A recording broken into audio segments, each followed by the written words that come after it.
Ladies and gentlemen, good day and welcome to Rallis India Limited Q1 FY22 earnings conference call. As a reminder, all participant lines will be in the listen-only mode, and there will be an opportunity for you to ask questions after the presentation concludes.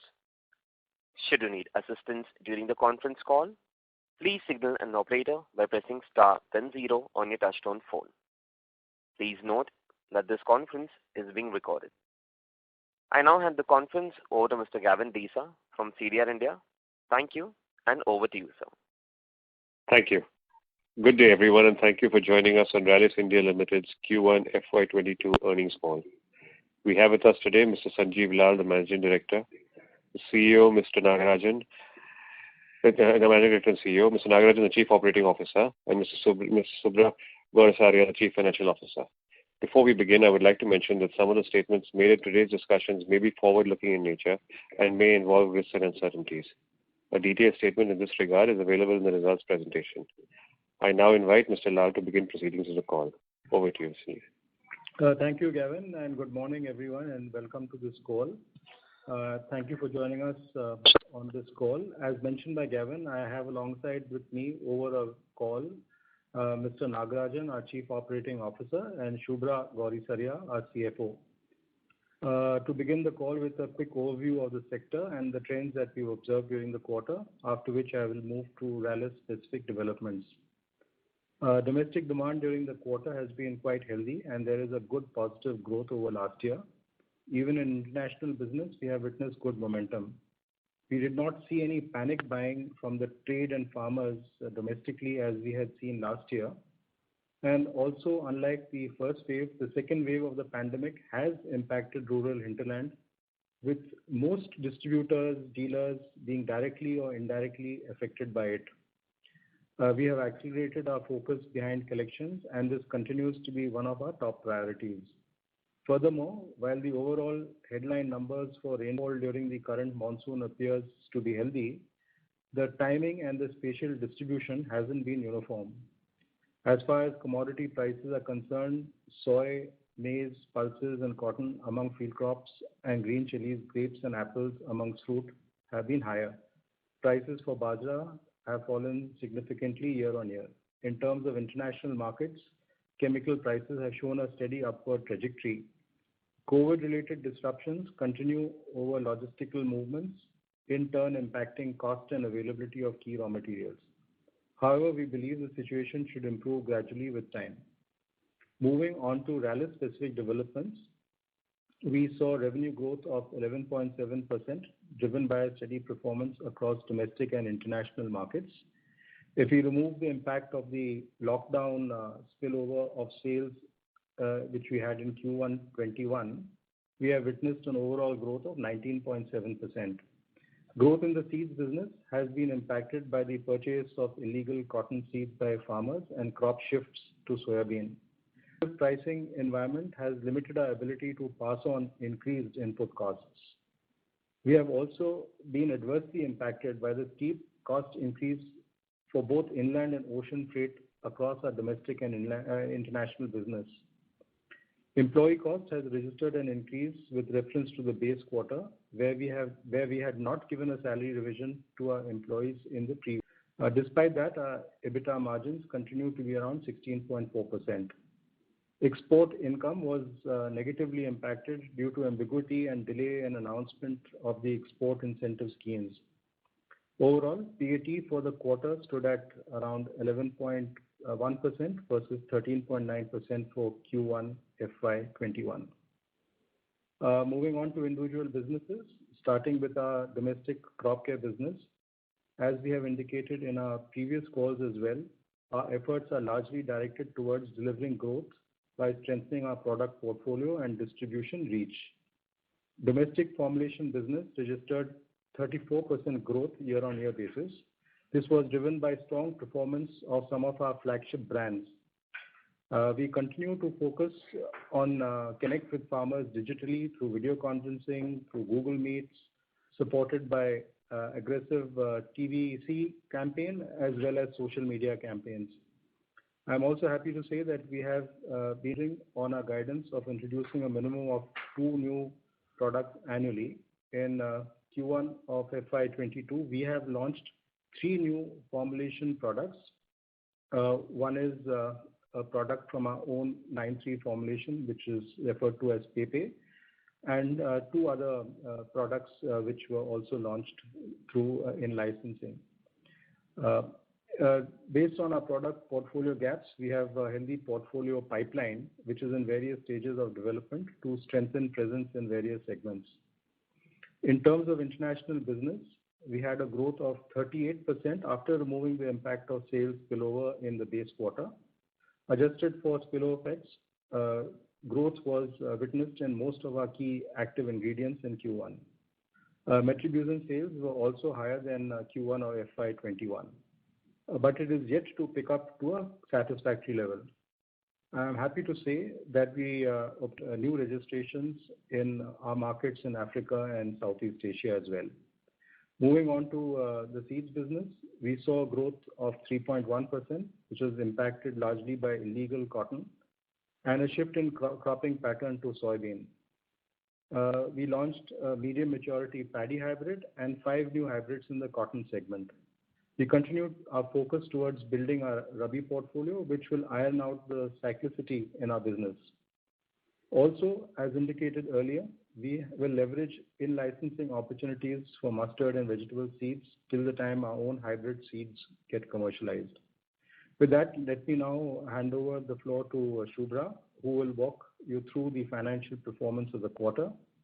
Just to introduce Shubhra, who has recently joined the company as CFO, has over 17 years of experience in business finance, financial strategy, P&L management, controllership, and is well versed in handling financial operations across multi-geographical businesses.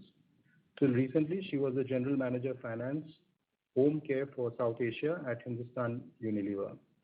That concludes my opening remarks, and it's over to you, Shubhra. Thank you, Sanjeev. Good morning, everyone, and thank you for joining us today for our Q1 FY22 earnings call.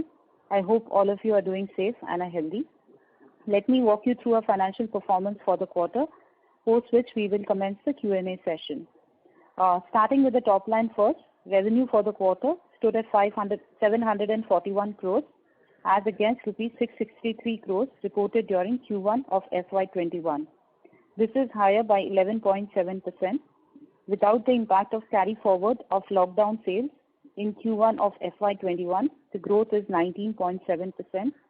The growth was higher in crop care business compared to seeds. EBITDA for the quarter stood at rupees 122 crores as against rupees 128 crores for Q1 of FY21. As Sanjeev mentioned, margins have been impacted by the pricing pressure, limiting our ability to fully pass on the cost inflation. Employee spends have gone up by 11 crores since we had not given any salary increment to our employees during the base quarter, and actual charge for gratuity and leave encashment spends that we had to take during this quarter. PAT for the quarter stood at rupees 82 crores as against rupees 92 crores generated during the corresponding period last year. This is lower by 10%. Moving on to business specific performance, we have seen a steady 31% growth in domestic business on the back of recent product launches. As mentioned by Sanjeev, we have been working towards improving our portfolio by introducing new products in the market. During this quarter as well, we introduced 3 new products and the initial feedback has been quite positive. COVID-related challenges have impacted our marketing ground activities. However, we believe that the same will change as COVID subsides. Secondly, our effort towards strengthening our distribution reach has been shaping quite well, which should help us better market our products. Our efforts towards digital marketing acceleration in the wake of pandemic continues to bear fruit. In the seeds business, we generated revenue of rupees 269 crores as against rupees 260 crores generated during Q1 of FY21. This is higher by 3.1% versus base quarter. The growth was impacted by the increase in demand for illegal HT cotton and the crop shift pattern. EBITDA for the quarter stood at rupees 83 crores as against rupees 82 crores reported during Q1 of FY21. Better realizations coupled with stringent management of fixed costs helped in holding on to margin delivery. PAT for the quarter stood at rupees 60 crores as against rupees 60 crores generated during corresponding period last year. Moving on to international business, we delivered a growth of -8% for the quarter owing to steady demand across most of our key products. This growth has to be seen on the back of lockdown spillover of 45 crores of sales in base period. As mentioned in our previous call, we are working towards registering new products across our key geographies. Input product prices for most of our products have seen an uptick. As far as the contract manufacturing business is concerned, demand for the molecule PKK continues to remain subdued with stress in the aviation industry. We are nonetheless focusing on leveraging our chemistry knowledge and in dialogues with the global players in the agri domain. A quick word on the CAPEX before I hand it over back to the moderator. The work on formulation plant at Dahej is progressing as per the schedule, and we expect the unit to start operations by the second quarter. Work on the new MPP plant as well is on track. We expect our CAPEX for the current year to be approximately rupees 250 crores. That concludes my opening remarks. We can now commence the Q&A session.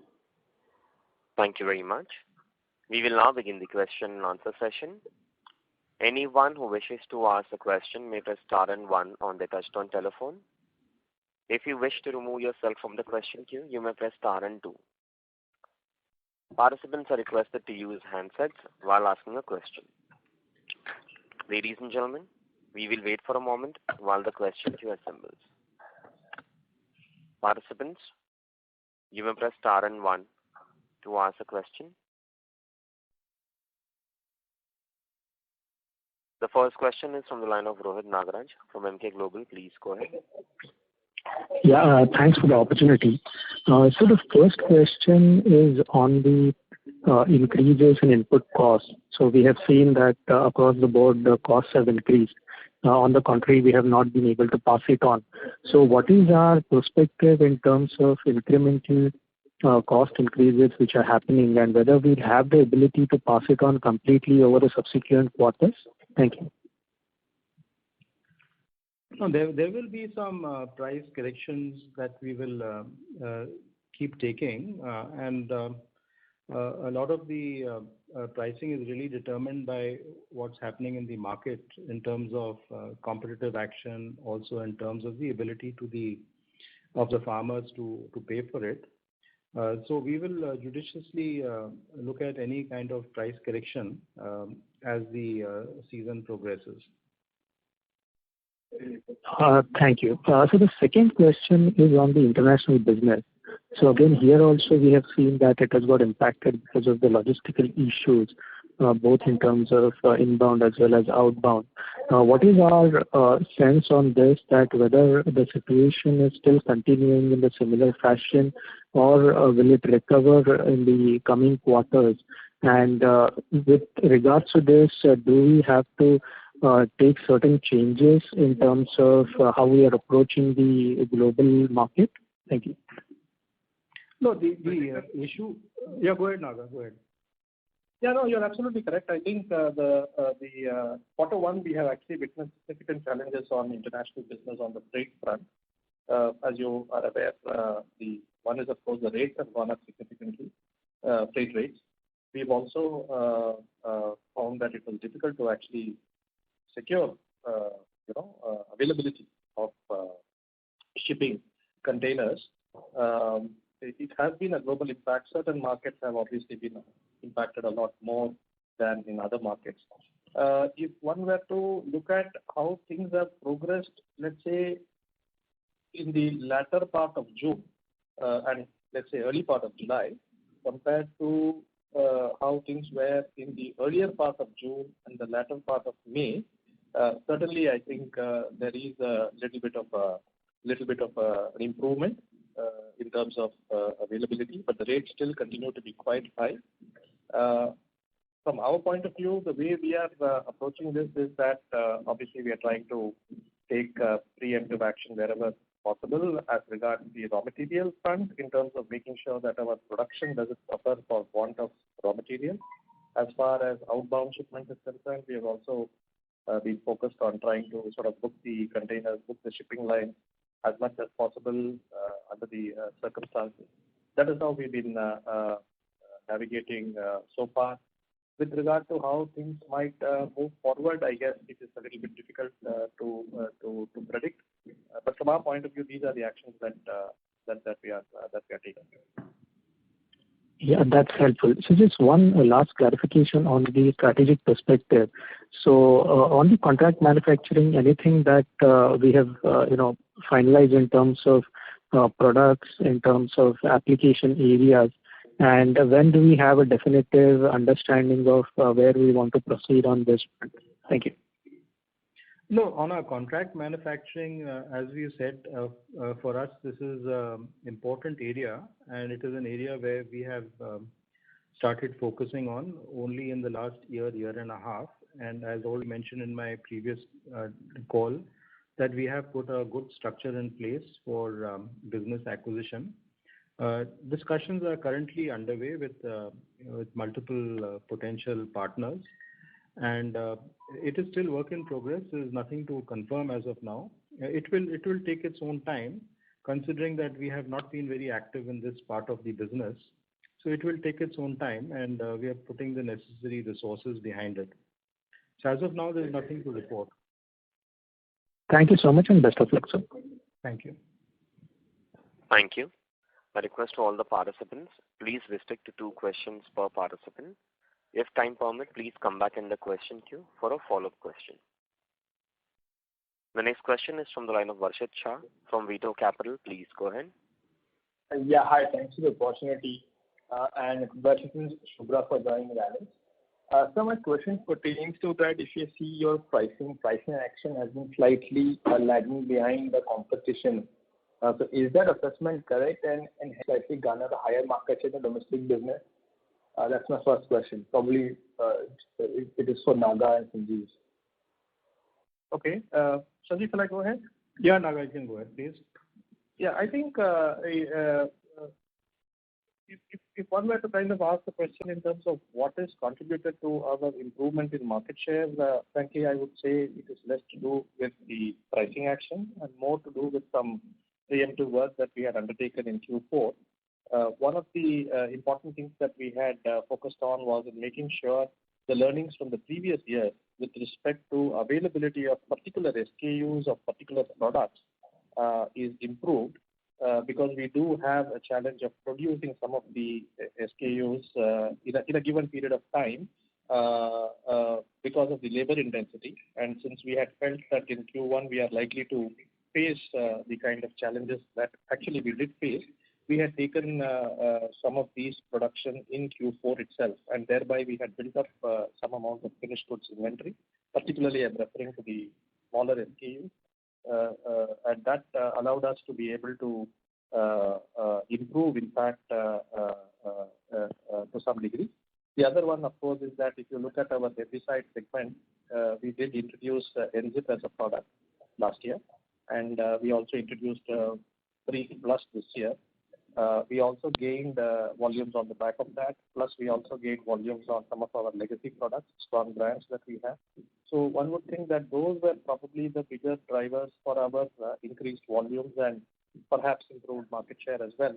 So we will have to wait for the market share figures until the end of the year when we have proper industry information. With regard to pricing, certainly like what Sanjeev mentioned, we do have a portfolio where there are certain brands where we are able to sort of pass on the cost increases fully. But there are, of course, brands where we do have to keep in mind the effective price point for the farmer as well as what the competitive actions are.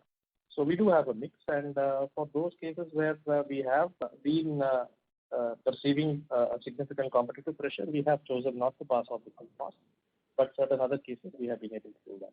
But I think the broader driver for the improved volumes in the domestic market is more coming from the actions that I described. Sure, that's helpful. And there's one more thing. So if you see FY21, we had we were unable to ramp up some of the newly launched molecules because of the physical movement restrictions.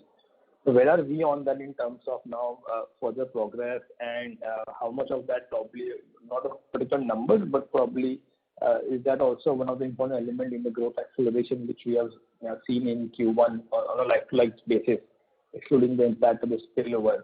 And just one last question on the MEIS impact. So what is the full year MEIS incentive, either in percentage terms or absolute terms in FY21? That's it. So for the first one, first question, we do find challenges even this year from the standpoint of physical work as far as demand generation is concerned, because as you would recall, in quarter one, we did not have a nationwide lockdown like we had last year, we did have regional lockdowns which limited our ability when the second wave happened. Certainly things are have been easing up since you can say middle of June. But I think if you take an overall quarter perspective, like we had mentioned in the last analyst call as well, we had investor call as well, we had prioritized safety above everything else.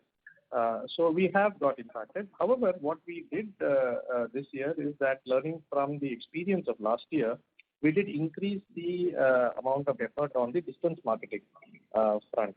There were two kinds of learnings. One is, of course, the intensity of work, and second is in terms of improved efficiency in distance marketing. We would reckon that we would have perhaps reached almost twice the number of farmers that we reached last year, distance marketing work this year. So that is how we have been dealing with this for this quarter. Sure. So is it okay to assume that the benefits of the newly launched product are yet to kick in, and probably it will gradually pick up as we go along the year, subject to obviously COVID-related hiccups? Certainly. I think if you compare FY20, FY21 and FY22 first quarter, certainly the level of physical demand generation work that we were able to do in FY20, we are still not able to do. And when you talk about products like Pepe, for example, what Sanjeev mentioned about, which is actually a product which requires a fair amount of demand generation work, I don't think we have yet got the full benefit of it. However, certain other products which are comprising of highly genericized active ingredients, where the farmers are already familiar with the product, those products are likely to not that much benefit from the demand generation work. Sure, that's it. And my question on the MEIS incentive, that's from my side.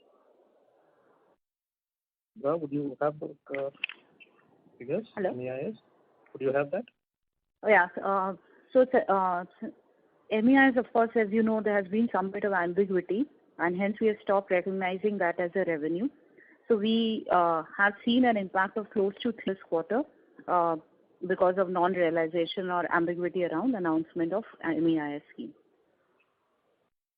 Sure. So just for clarification, what was the full year MEIS incentive was the recognition last year, and how much of that was part of Q1? So it will help us model it for this whole year.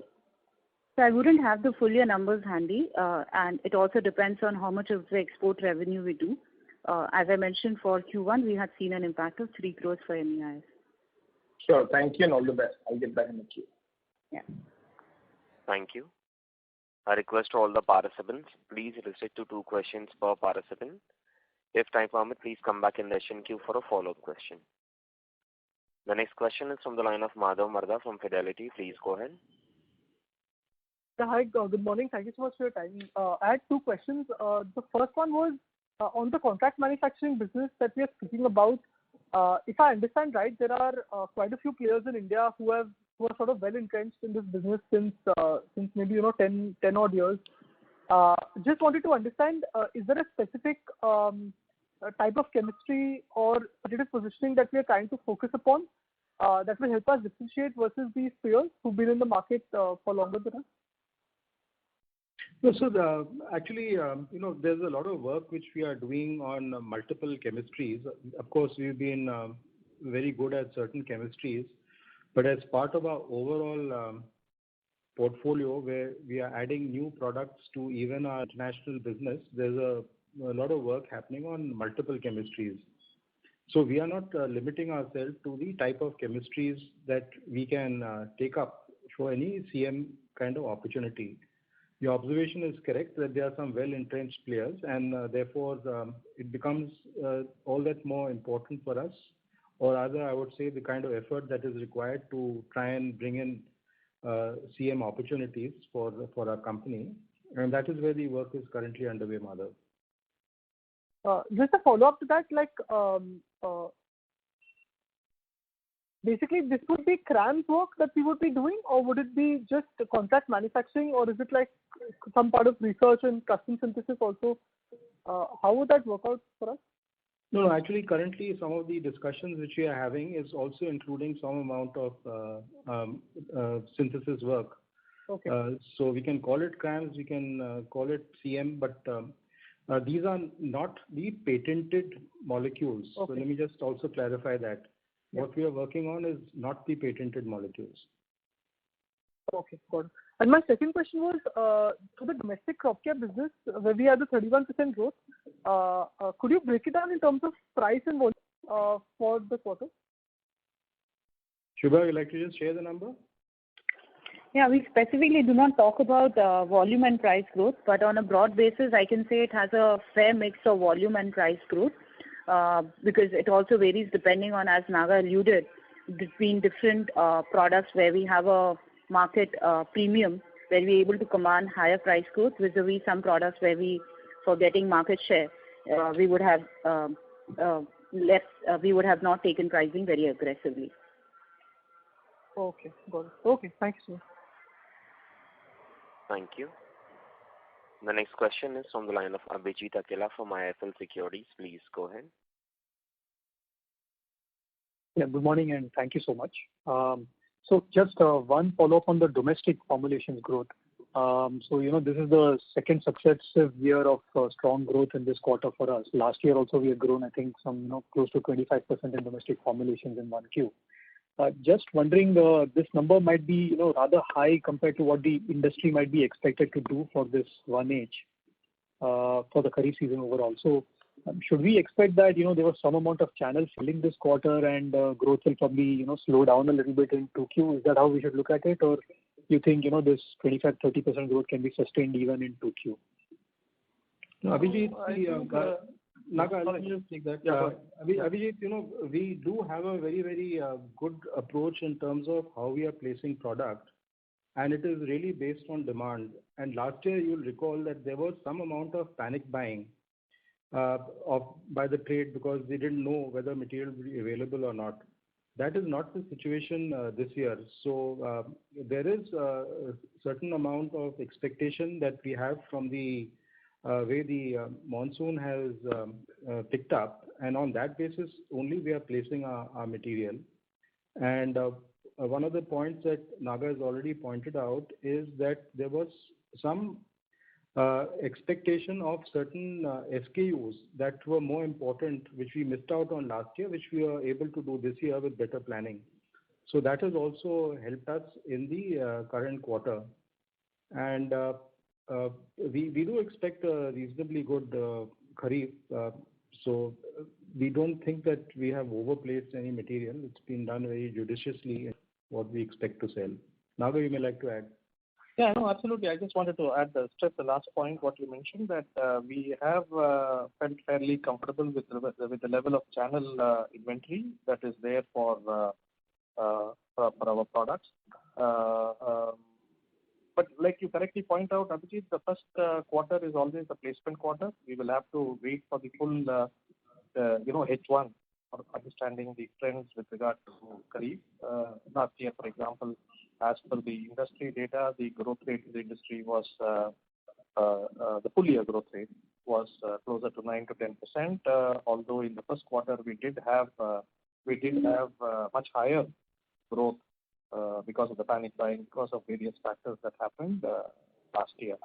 From our point of view, certainly I think we have done learned from the the happenings of last year, and we have therefore been able to supply some of the material that we identified might be required, and that is also one of the contributors for our growth. Thank you, sir. That's helpful. Yeah. So just on the other question I had was on the capex budget. I think Shubhra mentioned about 250 crores for this year. If it's possible to just give us a rough breakdown of the major components of that in terms of projects. Thank you. Abhijit, in the last quarter we had given a split of would be the key heads of capex. So largely that does not change. We are in the same path of delivering some of our existing projects, which are related to, one is commissioning of the CZ formulation facility during this current quarter, and trying to accelerate as far as possible the multi-purpose plant that we are building in the SEZ at Dahej. So these are our two big projects which are currently on the ground.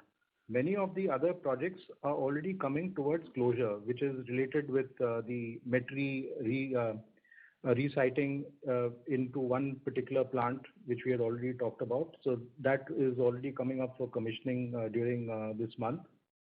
And apart from that, there are two other open projects which are also getting closed during this month and early next month for our two existing products which we are debottlenecking. And of course, we do have a lot of expenditure related with the digitization, automation, and all those kind of projects which are also currently underway. Apart from that, we have the new R&D center. So that is something that is running a little slower than planned. We are still awaiting certain approvals related with name change and all of the land. It's still something that is pending. So that has got delayed because of the availability of people for getting the name change done in the various khatas and all that are maintained by the various authorities. So that is one project which is still running behind schedule, and only once all the paperwork is done can we really start the construction. So that is one project which is running slow. That is the new R&D center.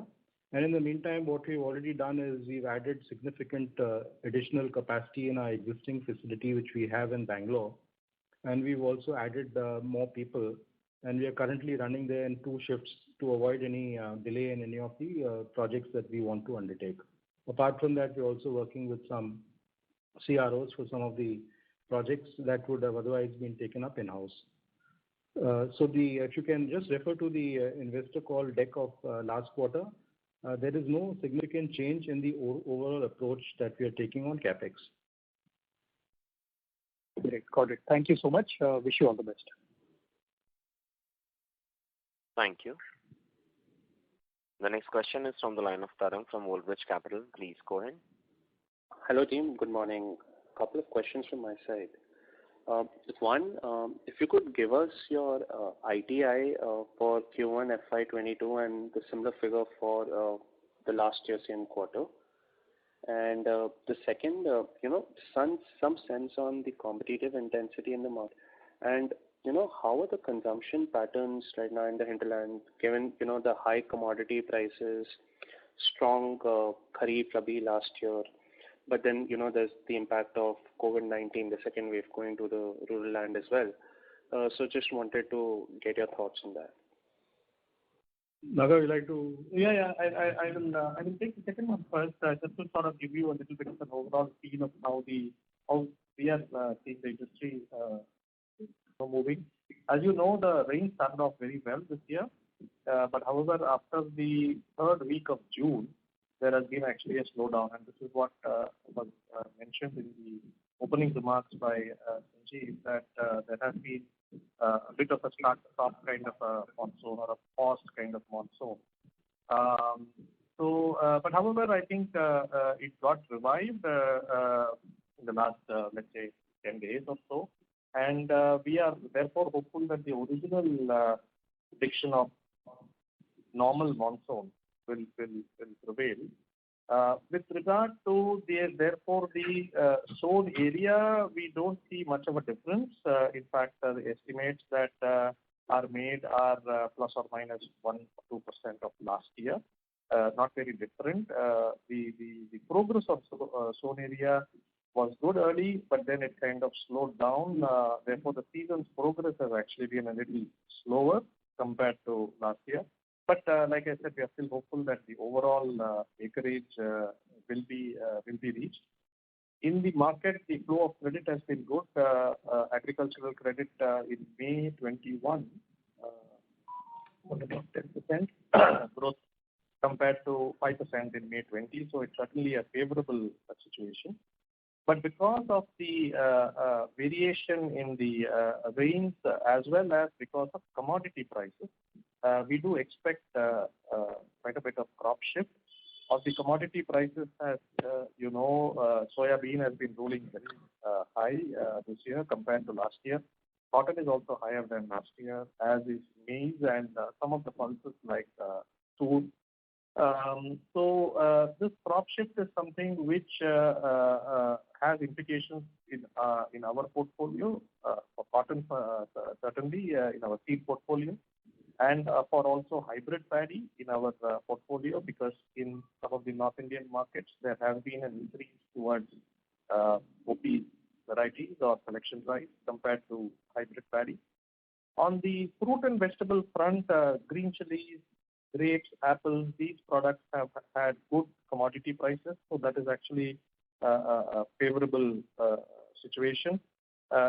Bajra is one crop where the commodity prices have actually gone down significantly over last year, and that has implications, for example, from our portfolio.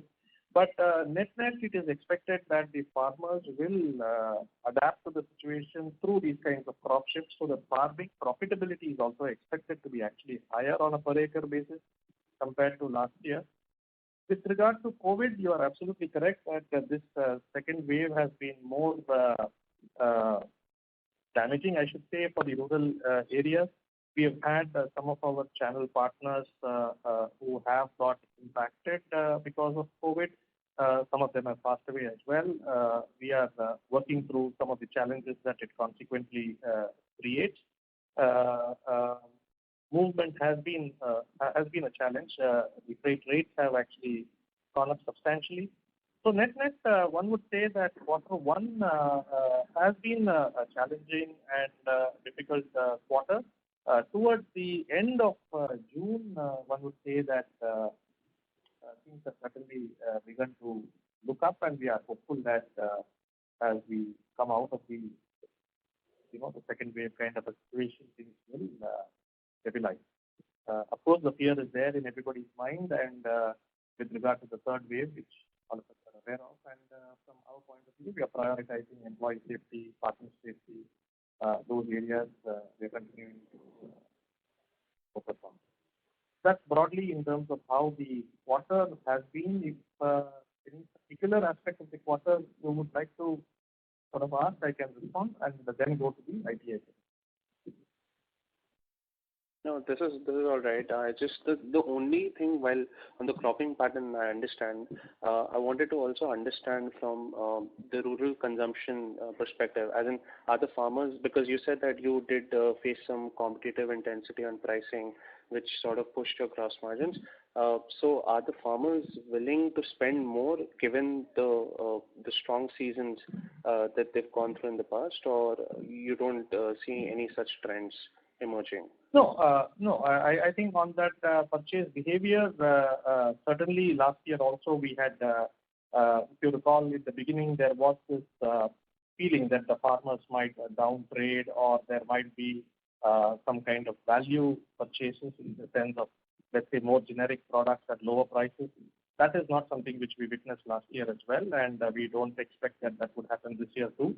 As long as the product is differentiated, because the season has started off on a very, very promising note, we do expect the same trends to continue. Even in our first quarter, for example, like I mentioned, some of our legacy brands which are strong have contributed to our growth, and at least the channel has been willing to stock them up. So I think they share the perception that the farmers will be open to, and in fact in some of the markets like North India, we have found the farmers being willing to invest in these products as long as they are differentiated. Sure. On the ITI question? See, on the ITI, normally I think the ITI would make sense to look at from an annual point of view, because there are certain products that we we will be introducing in Q2, and we will also be introducing during Rabi as well. So right now, only 3 products have been introduced. So it is therefore unlikely to provide a good measure of what we are introducing this year. Of course, the point remains that in the previous years, whatever we have introduced, those would contribute to a certain revenue share. And also that Q1 is a placement quarter largely, except in North India. And therefore, with all those caveats, I can say that at this point in time, it is trending better than what we had hoped for the first quarter. So it is about 6% right now, but I think we will have to wait for the full year to really see what the ITI percentage ends up being. Okay. That's really helpful. Thank you and all the best. Thank you. The next question is from the line of Chintan Modi from Haitong Securities. Please go ahead. Yeah, hi. Thank you. Sir, on the international... Sorry to interrupt you, Chintan. Can I request you to speak a little louder? Yeah. Can you hear me now? Much better. Thank you. Okay.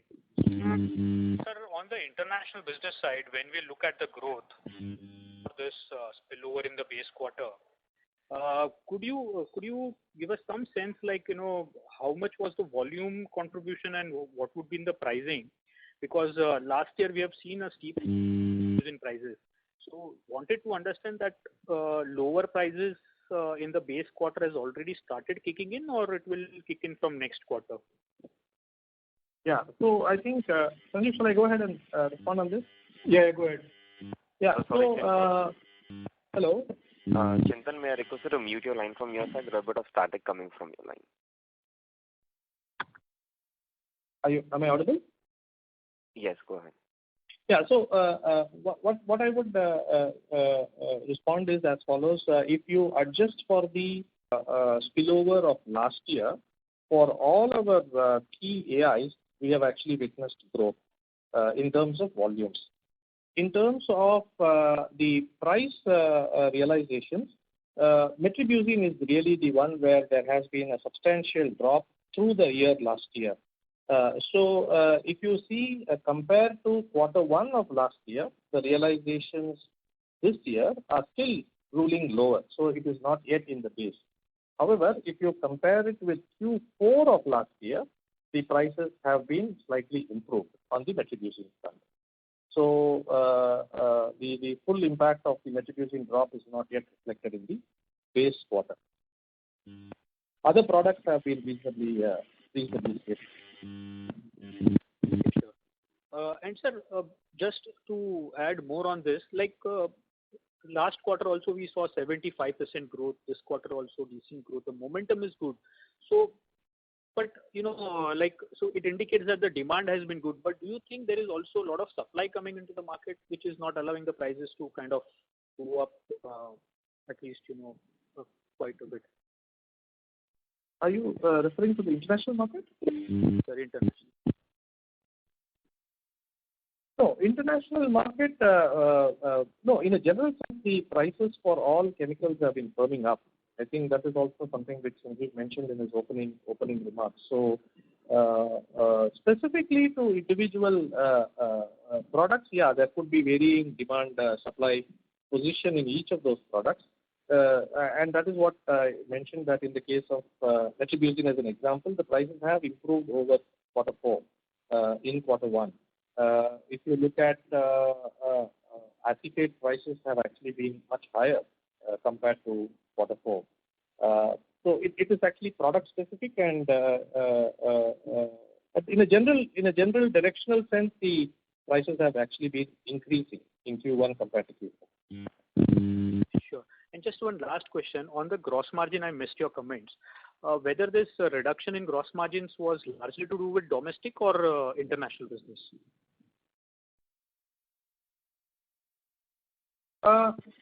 No, the gross margin for both domestic and international business has been stable. It is actually the mix between our crop care business and seed business in this quarter versus the mix in the first quarter of last year.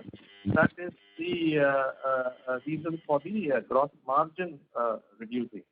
So, for example, last year in the first quarter, maybe Subra, you have the percentage of contribution from seeds and crop care, right, compared to this year? Yeah. Want to comment? So, just to add to what Naga was saying, so last year, if you look at our share of seeds business was close to 35% and crop care 65%, which has swung the other way, and the mix has come down by 8% for seeds business. And this is driven by the high growth that we saw in crop care business. And we indeed make higher margin in seeds business compared to crop care business. So while on a standalone basis, each of our segments of business has delivered good margin, it has come down because of the impact of the mix which is sitting in our portfolio. And also to say to what Naga was saying, the way we internally look at gross margin is also considering other variable costs. So with that into account, we can say that the mix has been something which has impacted our gross margin.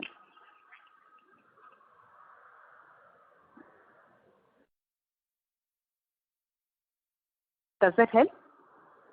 Yeah, sure, ma'am. Thank you. Thanks a lot. Yeah. Thank you very much. The next question is from the line of Amar Maurya from AlfAccurate. Please go ahead. Thanks a lot for the opportunity, ma'am. So firstly, if you can give me what is the contribution of the organic manure in this particular quarter? We don't call that out separately. It is rolled into the total crop. Sorry to interrupt you. We are unable to hear you. Hello, can you hear me? Yes, sir. I was just saying that we don't give out the breakout within the crop care business. We call out the total crop care. It is part of that. Okay. And secondly, sir, in terms of the CSM or the CRAMS business, as you said that, the work is in progress. So if you can, sir, help us, how we had, any new incubation in terms of the team on the sales side or on the R&D side. How the progress is in terms of building the team for the CSM, because that, as you said, you are new into the business and, the animal is different than the existing business. So if you can help us, any new people bought on the CSM to specifically drive the business, that will help us to understand, how the progress is. So, Amar, just to clarify, we have been in this contract manufacturing business for the last 2 decades. Correct. But it has not been an area where we have been focusing, and that focus we brought only about a year and a half back.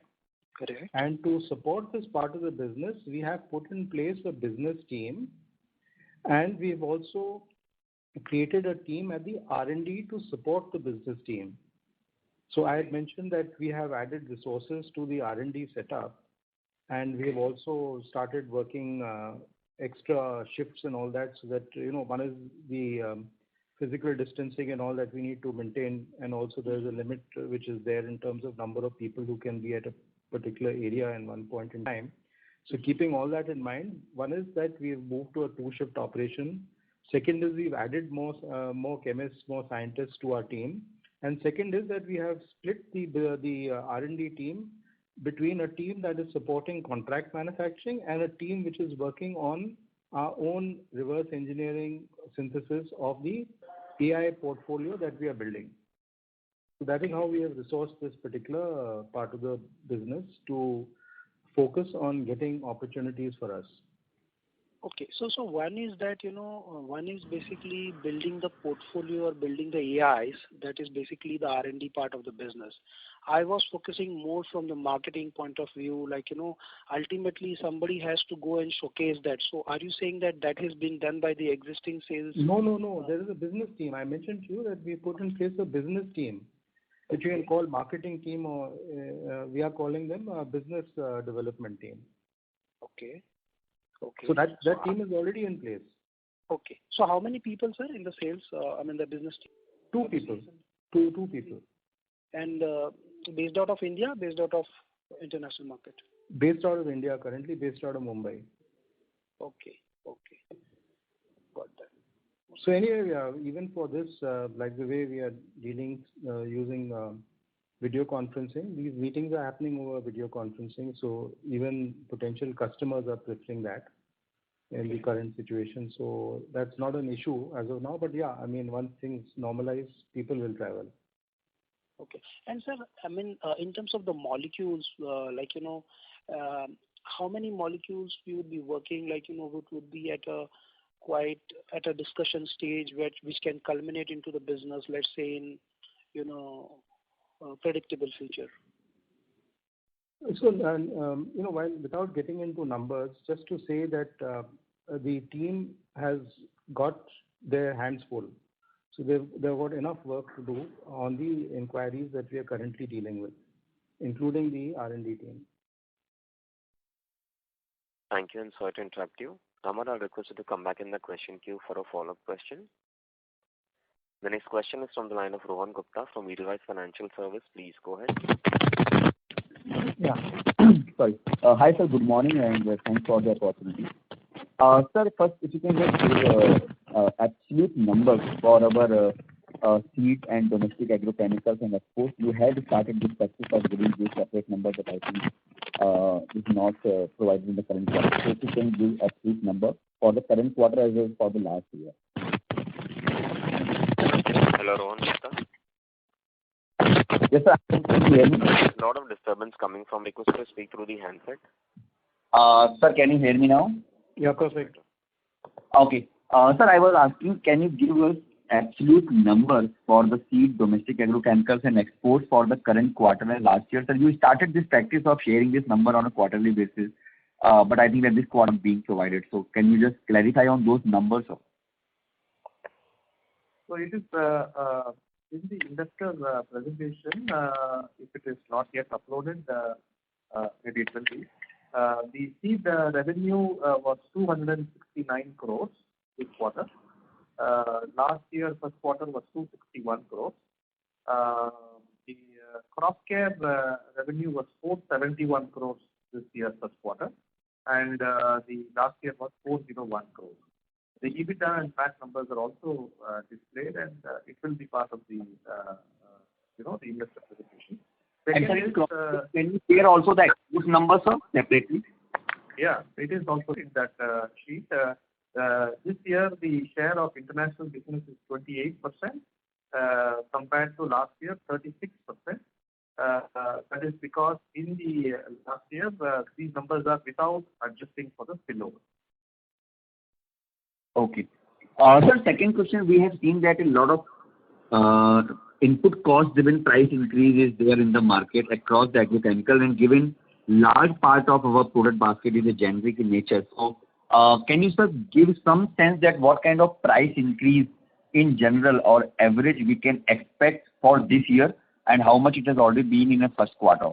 You are still in the process of passing it on, so I'm just asking that how much you see that the price increases can happen in generic product for this year, sir. See, Rohan, I think the way, if I can explain the way we are approaching it, it might help. The way we are doing it is that every month we have actually instituted what you can call a high-frequency pricing approach, where we are looking at the changes that we are witnessing at that point in time. And that is because we are finding that the variations are much more frequent than they have been in the past. And based on the kind of changes in our cost and on the basis of how the competitive movements are happening, we are taking very short frequency pricing calls. Therefore, it becomes a little bit difficult to predict for the full year. It becomes difficult to predict for the full year because, as you would appreciate, there are certain products which certain companies may have carried stock. We may have also carried in stock, which gives us the opportunity to sort of benefit from an increasing price regime. And on the contrary, there could also be the opposite situation where we may have not carried the stock and we are forced to buy in order to cater to the market. So it's hard to actually give you a forward view on what it is likely to be, but that is because this is the kind of approach that we are taking. As regards what we have already witnessed, I think already Subhra mentioned, we have healthy volume growth as well as reasonable price growth. We have passed on wherever we have been able to. Certainly the strong brands that we have, which have good market share as well. And in certain other cases where we find that the differentiation that our products enjoy in the market is somewhat weaker, we have not passed on the full cost increase. Sir, last question from my side, and I'll come back in queue for follow-up. Sir, this is referring to your annual report of 21. Sir, from last 3 years, our focus has been a lot on the new product launches and driving sales for our branded products. But despite that, sir, and many products which have been launched in last 3 years, our innovation turnover index has fallen last year from 16% to 11%. It means that the revenues from the new products actually have gone down in last 3 years, especially last year. Sir, we have created many more initiatives. We have taken many more initiatives like architecture of the brand and new product launches. But it's not somehow getting reflected in the numbers, especially from the new product launches, and that I think is continuously depressing our margins also. If you can, sir, share some bit on that how you see that this year the new product launches revenues can be, or the ITI can look like over next couple of years. If you can give some sense on that, sir. Yeah, certainly. I think what your observation is absolutely correct. We have had a decline in the ITI. Last year was 12%. Earlier year was 16%. But if I recall right, the previous year before that was about 10% or 11%. So we did not get the growth last year, and I think we had mentioned that one of the big difficulties that we have had is that in terms of the demand generation work to scale up some of the new products which we think are differentiated, those have got hampered in the market last year.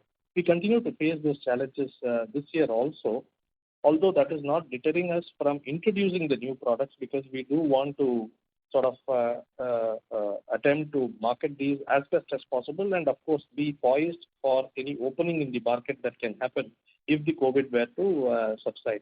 But your observation is correct that the ITI index last year has been lower. We are hopeful that as COVID ebbs, we should be able to engage more in the demand generation activities. Some of the products that we have introduced, including Pepe, which Sanjeev already mentioned, these are good differentiated products, and they will need to be backed by good demand generation work, because these are not low price products. Like you correctly said, from a margin point of view also, they are very, very beneficial, but at the basic level, the price points are not very low. So therefore, they require detailing to the farmers, strong demand generation work. We, at this point in time, are hopeful that things will improve on this front. And sir, on continuation of the same thing, if I am allowed to ask the same thing. Sir, we have also observed that the biggest drop in ITI has been in insecticide category, where it has fallen from 20% to almost 9% last year. Is it something, sir, because our focus on reducing the sales from the red triangle products and insecticides falls the maximum in that category? Is it something that the regenerating our product portfolio, where we are having a thought process of reducing the red triangle product sales from our portfolio? Is it something to do with that insecticide sales and ITI in insecticide has fallen the most? Is my observation correct, or is there some other reason for that? No. It is not related to red triangles, because we have not had red triangle products for some time in our portfolio, and certainly not in the ITI products. So that is not the reason. Maybe this particular question one will have to really look at to give you a more thoughtful response. Perhaps we can take it subsequently. Thank you, and sorry to interrupt you, Rohan. I'll request you to come back in the question queue. A request to all the participants, please restrict to 2 questions per participant. If time permit, please come back in the question queue for a follow-up question. The next question is from the line of Aditya Jhawar from Investec Capital. Please go ahead. Thanks for the opportunity. Just a couple of questions. The first one is on export. If you can help us understand that there has been a sequential drop in export. What could have driven this? Is it because of the container issue, and that highlighted that in the beginning of July and last week of June things are looking better? So does that mean that there could be a bit sequential uptick in export as the situation improves? A related question is that just confirmation, you also mentioned that in export the pricing of the key molecules like metribuzin, that is also kind of, improving? Just wanted to confirm. That was the first question from my side. Yeah, that is correct. The price of metribuzin on a sequential basis has improved in Q1 over Q4. With regard to your other point about whether it is about shipping difficulties that have contributed to a sequential change, not really, because I think even in a normal situation, if you were to look at a couple of years back, there are variations between Q4 and Q1 of international revenues, and just like in our context, Indian context, these shipments that we make of various AIs to various overseas countries is driven by their local weather conditions, and therefore the timing is actually more determined by those factors. So I don't think it is actually attributable to sailing difficulties contributing to any reason for the season decline. So QOQ decline. Fair. And I mean, the quantum was 40%, which we have not seen in the past. That's why that's question. Fair enough. Moving on to the next question is in a couple of quarters, like you had indicated a big capex plan for the next 5 years, where you had announced about 800 crore of capex which you will spend, and out of that about 450 crore kind of a capex, you have clearly identified certain action items for that. So the question here is that, since we have entered into FY22, is there a line of sight for the remaining 350 to 400 crore capex? Have we identified certain areas where the next phase of capex can be targeted towards, in terms of specific molecules or specific broad areas that we can target for the next phase of? So, Aditya, one of the areas which we still need to finalize, and that is also dependent on the way our work at the R&D center is going, is we are currently building one multi-purpose plant which is largely intended for fungicides, insecticides.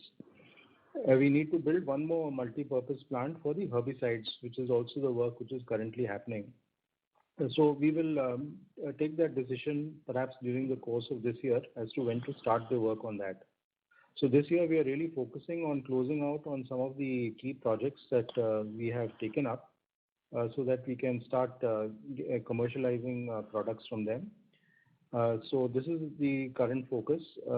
And during the course of the year, we will take decisions on one is the additional MPP for herbicides, and also one more decision which we need to take is on the plant for the intermediates. So that also is something that we will decide perhaps during Q3 or Q4 once we have clarity on the work that the R&D team is progressing on. Thank you. Sorry to interrupt you, sir. I'll request you to come back in the question queue.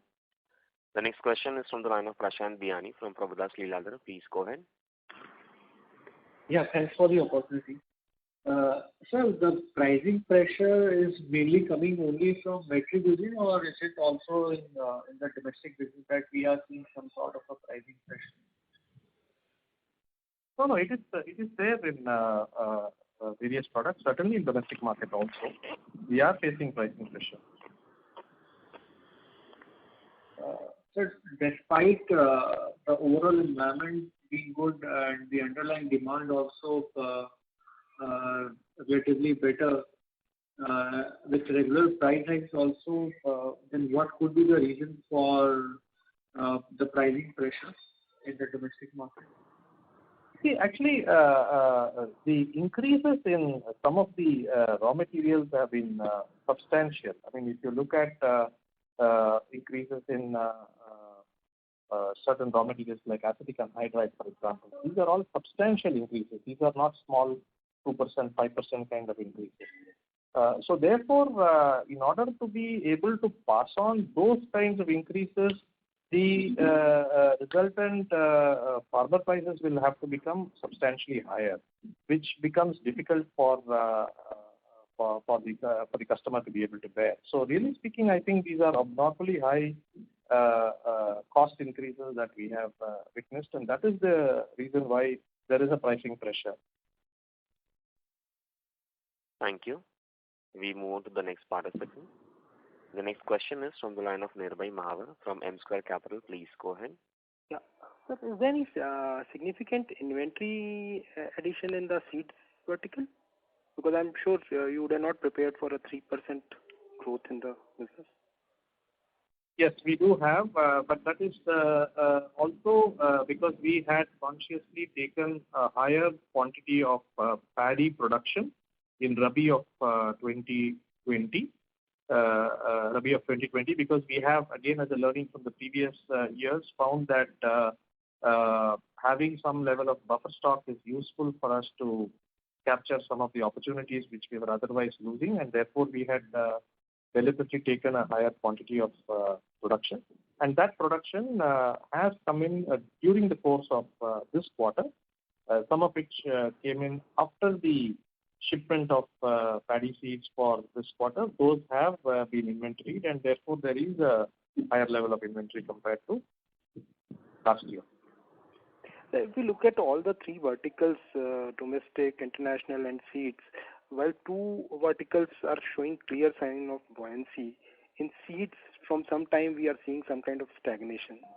So what is our game plan for this? Do we expect it to increasingly become a smaller size in the overall scheme of things, or we have some aggressive growth plan here?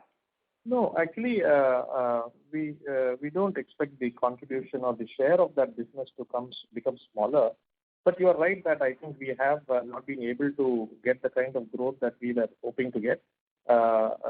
In the case of cotton, for example, we had identified it as one of the growth areas, and we did have new hybrids that were approved by the GEAC.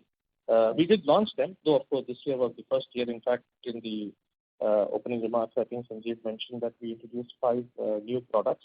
However, in this particular year, we have not been able to gain. We have been affected by the crop shift that we mentioned. There has been a significant impact in eastern Maharashtra consequent to shift to soybean. We've also had the challenge of illegal HT proliferating in the market, and therefore we have, despite our efforts, not been able to increase our business share, business volume on the cotton front. On the maize front, on the other hand, it has been a different factor. We did have some challenges in the Rabi production season of last year because of the weather conditions that prevailed then, which led to a lesser availability of maize from a placement point of view.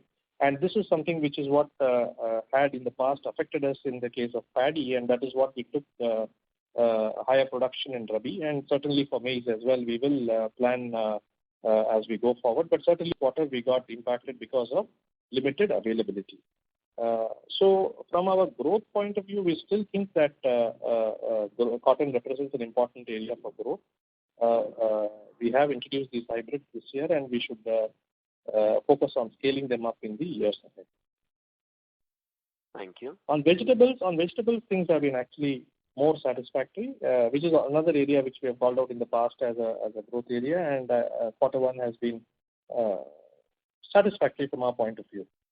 Of course, we have to also focus on the Rabi maize product, which we mentioned earlier, from a profitability improvement standpoint, because our portfolio continues to remain kharif rated, and that is something which our breeding team is focused on.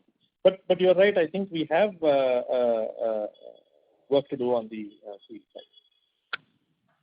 Nirbhay, just to add, some of the work that is happening on the new hybrid seed development for field crops, that is progressing well, and we did mention that it will take a couple of years before we are able to fully sort out our portfolio.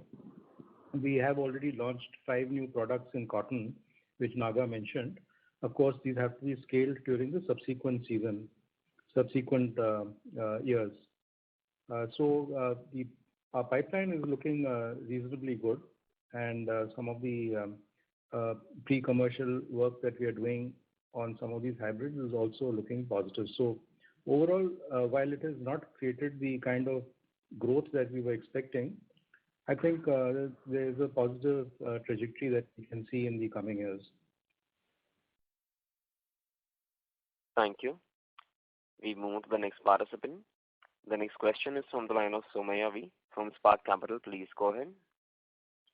Yeah, thanks for the opportunity, sir. The first question is on the our projects. First, in terms of the new volumes that is expected to come up, I know you have given a breakup of the projects. So with respect to Metri recommissioning or the debottlenecking exercise, can you just provide, in terms of quantum, what will be the volume expansion in our international portfolio? It could be either probably in a percentage terms or probably in absolute terms, in a million metric ton, where our capacity will go in each of these products. That's the first question. Naga, you may like to just give some detail on that. In the case of, you want me to refer to the results presentation that has been sent? No, Naga, just in terms of what is the overall increase in production which we are expecting. For example, we've more than doubled the Metri production. Compared to production. So where do we expect the overall volumes to reach? Based on so in the case of, maybe I'll start with Metribuzin. Metribuzin, compared to where we were in FY20, we have more than doubled our capacity. However, what has happened in the case of Metribuzin, because there has been a softness in demand, we are not expecting that we will be running at 100% capacity utilization. But from a capacity increase point of view, we have doubled it. We will, of course, be calibrating our production in line with whatever demand feelers that we get. So that is something which we will take on a month-to-month basis. If you look at pendimethalin, our capacity has increased by about 25% compared to where we were FY21 beginning. That one is fully commissioned and it is deployed, and the demand outlook so far has also been fairly positive. So we are actually running at more than 90% of our capacity utilization. As far as hexaconazole is concerned, we have increased that also by about 70% of capacity compared to FY21 beginning. Hexaconazole also, we are having a good capacity utilization situation, and we are clocking more than 90% of capacity utilization. These are principally from the export market point of view. In addition, for Pyroxamethyl, we had expanded capacity. We had doubled the capacity. So here, the utilization has so far been good. But I think on an annualized basis, we would not expect to run at 100% utilization, but maybe it will be a fairly high, maybe something like 70-75% utilization. These are the projects which are completed. The other projects about acetamiprid, lambda cyhalothrin, these are now getting completed, and they will get commissioned in the Q2. Helpful, sir. Just one follow-up on that. So with respect to Metribuzin, so we have double capacity with respect to last year itself. So in terms of capacity, we are in line compared to last year, between FY22 and FY21. So it's about the utilization rate of this capacity. Is this the right understanding? No. Metribuzin, we have doubled compared to FY20. Okay, compared to FY20. Because last year also we had increase in capacity. So compared to FY20, we have doubled. Got it. And when is the new MPP plant expected to come? I'll request you to come back in the question queue for a follow-up question. Thank you. The next question is from the line of Faisal Hawa from HG Hawa and Company. Please go ahead. My question to you is that do you feel due to ESG and different environmental concerns, the entire biopesticide theme would work out much earlier than we have envisioned? There could be a huge demand for these kind of biopesticides. That is one question. And secondly, sir.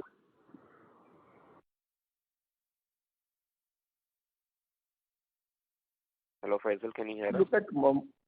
Can we look at more acquisitions like we did the Metahelix acquisitions, and do we look at such opportunities often?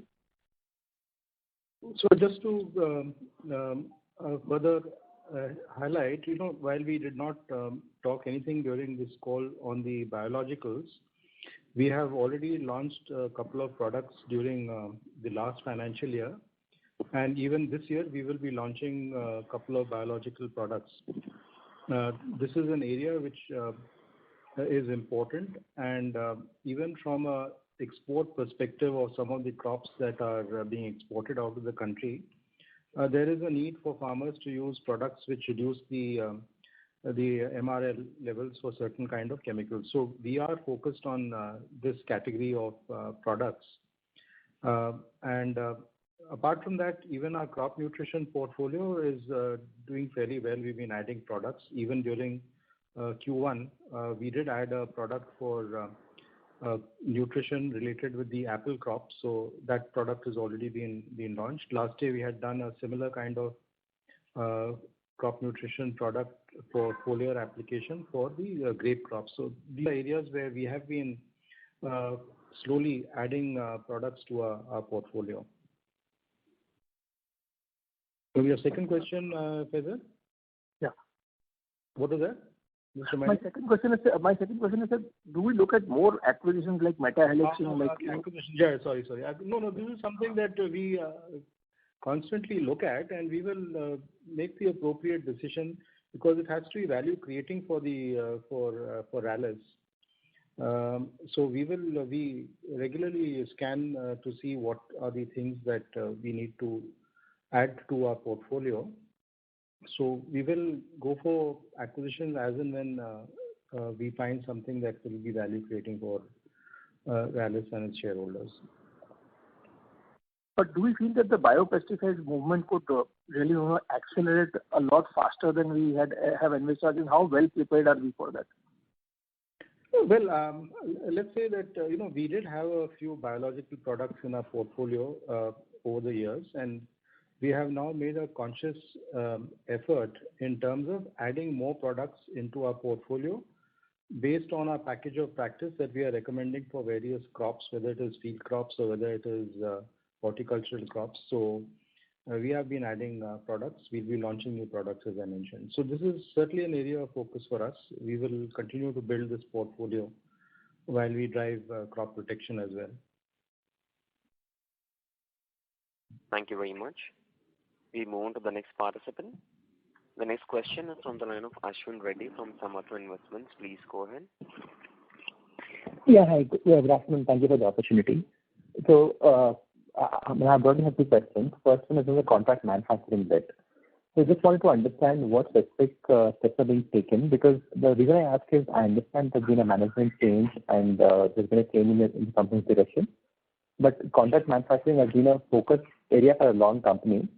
So what specific things have changed and what gives us the confidence that we can track it now? Ashwin, I think I've already answered this question to something that I think Amar had asked. So we have, as I already mentioned, put in place a business team who is engaging with the potential partners. We also have a R&D team which is working along with business in the discussions that we are having with various partners. There are certain opportunities that are there for which the R&D team is working on the route of synthesis and costing and also making available samples to the potential partners. So it does go through its own cycle time of getting ourselves qualified to be able to make it at the right price and the right quality that is expected by the partner. So that is work in progress. So we believe that we have a good team in place, both at the business level as well as at the R&D level, to support this part of the portfolio. Understood. So broadly, what timeline would they give in terms of expecting tangible results 2 years from now, 3 years from now? What do you think is a reasonable time frame for it to start contributing? I would say rough timeline. It is safe to assume that this is not going to happen in the next quarter or the next 2-3 quarters. This is something that will really start kicking in maybe a year, maybe 2 years from now. Because, we do have a capacity-related issue, and as we just answered the earlier question, that most of our capacities are maxed out. Our new MPP plant is getting built, that is intended for a certain set of products. And we will take decisions on further investments basis the various discussions that are happening. So it is safe to say that any further revenue streams will happen only over a year from now, year and a half from now. Got it. This is helpful. Second question is on the metribuzin front. Can you give some more clarity on what's happening at the global level and what are the factors that you're looking for to change? Is it because capacity has come up in parallel and that's the reason prices are depressed, or how do we track, or what are the things to look forward to that can be confident that metribuzin capacity can be utilized in the next 1-2 years from now? Any broad pointers that you think we should look at? Yeah, maybe I can take that. Yeah, go ahead. Yeah. So I think from our point of view, I think we are focused on increasing market access. As you are aware, we obtained a direct registration on Rallis. Hello, sorry. Can you hear me? Hello. Now we can hear you. Yeah. So we obtained a direct registration in the US market, and that has given us the opportunity to access customers. We have begun that work, and we have added customers, and we hope that we will be able to add more customers as we go forward. Sir, sorry to interrupt you. Your audio is coming a little feeble. Is it better now? Yes, sir. Yeah. So what I was saying is that from our point of view, we are trying to increase the number of customers to whom we can sell this product, and we are trying to do that through increased registration. One of which has come through for USA some time back, and we are already obtained additional customers. We are also doing the same thing in other geographies also. So that is the important aspect from increased utilization of the increased capacities. Thank you very much. Ladies and gentlemen, I will now hand the conference over to management for closing comments. Thank you. Thank you all for joining our earnings call and the questions that were asked. We do hope that we've been able to provide the necessary clarity to all your queries. We do look forward to a positive Kharif season ahead, despite all the challenges.